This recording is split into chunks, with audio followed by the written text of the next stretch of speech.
Now coming to the next method to evaluate the limits, here we have what is called as a substitution method.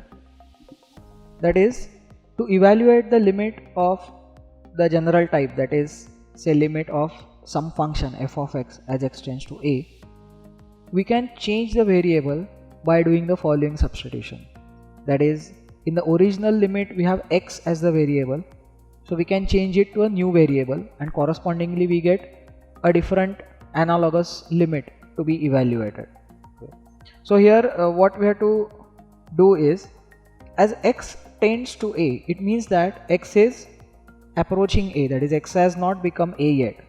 So in other words, we can write that x is equal to a plus some quantity h, isn't it? Because x has not become a yet, so there is some difference, some gap between x and a.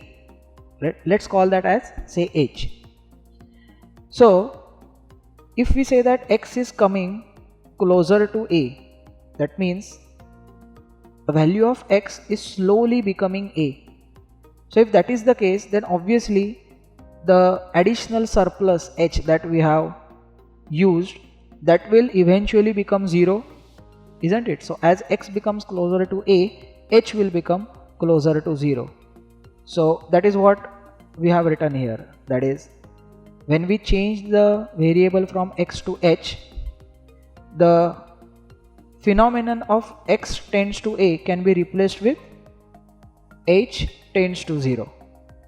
Correct? So therefore, with this substitution, we replace the given function and then evaluate the limit in which the variable will be h. Okay? So let us solve few sums using the substitution method. Here we have to find the limit of 1 minus sin x whole upon 2x minus pi the whole squared as x tends to pi by 2. Now here also we will see that if we substitute x equal to pi by 2 directly, then we will get 0 upon 0 form. So that is absurd and we must find another method which is nothing but substitution here. Okay? So as we have seen, what we have to do is,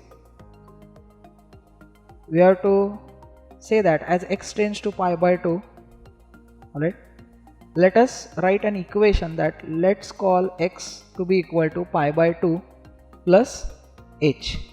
So therefore we know that as x becomes closer to pi by 2, therefore h will become closer to 0.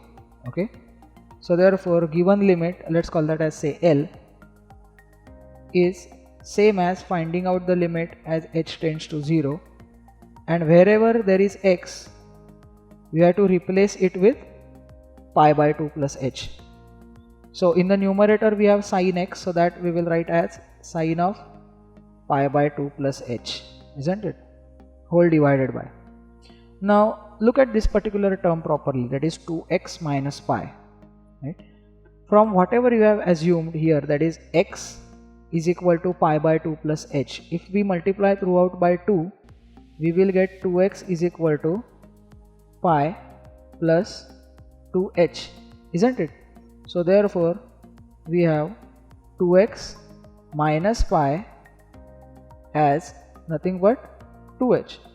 So therefore in the denominator we have 2x minus pi the whole squared is nothing but 2h the whole squared. Alright, now moving further, that is equal to limit h tends to 0. Now if we see that in the numerator sin of pi by 2 plus h, sin of pi by 2 plus h is nothing but cos h, and you can easily verify by even expanding the sin a plus b form, that is sin a cos b plus cos a sin b. So that is 1 minus cos h whole upon 2h the whole square is 4h square, isn't it? So that is further equal to, now we can take 1 upon 4 constant outside the limit, and what we are left with 1 minus cos h whole divided by h square. and the limit is evaluated as h tends to 0. Okay, so limit as h tends to 0. So that is further equal to 1 by 4 into, now if you observe the limit, we had found out the trigonometric limit of 1 minus cos h upon h square as h tends to 0 as nothing but equal to 1 upon 2, correct? So therefore, using that result directly, the final answer will be 1 upon 4 into 1 upon 2, that is nothing but 1 upon 8.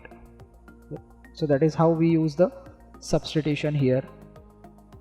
Now this example was having the trigonometric quantities where we use the substitution. We can have an algebraic function also where we have to use the substitution. So let us see this particular example. Now we have to evaluate here the limit of 1 plus x whole raised to 6 minus 1 whole upon x as x tends to 0. Now once again putting x equal to 0 gives us 0 by 0 form. So let us see how we can use the substitution. Now here what I do is I replace x plus 1, whatever is that expression in the numerator, with some variable, say h. Okay. So therefore if h becomes closer to 0, if x becomes closer to 0 as given, then h will become ultimately closer to 1, right? So therefore doing that particular replacement, our given limit can be written as limit as h tends to 1. Now 1 plus x can be written as h, so that is h raised to 6 minus 1 whole upon, and x can be written as nothing but h minus 1, simply because we have assumed x plus 1 to be equal to h, right? So that is further equal to, if we recall, we had seen the standard result of the algebraic limit, that is h raised to 6 minus 1 raised to 6 on h minus 1. Now we know that this is the familiar result, that is if we have limit of x raised to n minus a raised to n upon x minus a as x tends to a, then that is given by n a raised to n minus 1. So taking that clue, we have 6 into 1 raised to 6 minus 1. So 1 raised to 6 minus 1 is 1, that multiplied by 6 is 6, which is the final answer. So this is how we can use the method of substitution to convert the variable into new variable, after which the limit evaluation becomes simpler.